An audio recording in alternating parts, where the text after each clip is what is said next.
Okay, I'm going to show you how to book fold.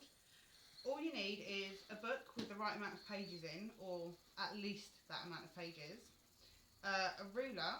I've used an old fabric one which I've stuck on some card because I find I can see the measurements a bit easier on the white background. The extra length of card means that it stays a bit more secure in the book when you put it in. A pencil to mark, some scissors in case you need to cut off any excess, and something to fold with. I use an old card, or you can use the back of a spoon or an actual proper bone folder. So the most important part of this, and this is the part where some people go wrong, is they have a top measurement and a bottom measurement, and they think that they need to move the ruler about.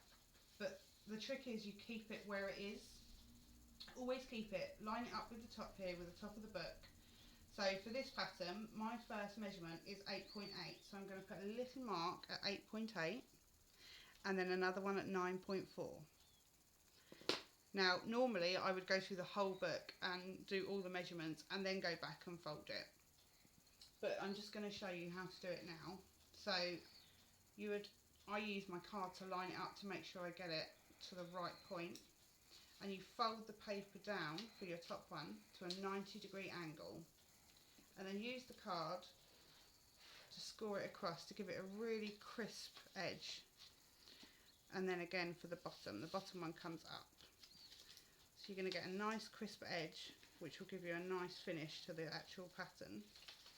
And then you just carry on going through. If you've got a measurement that's quite far down and you're not going to get that 90-degree fold, I just pull away from the spine so I still get the really nice crisp finish.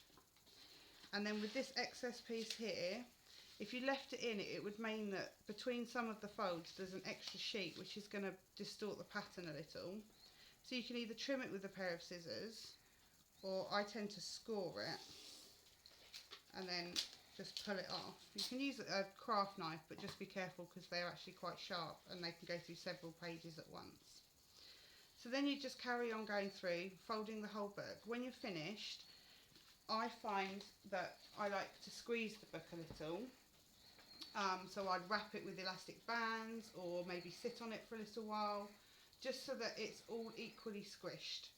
Otherwise, as you're going through, you're pulling back some pages and this side is going to be more squeezed than this side, and it will look a bit different.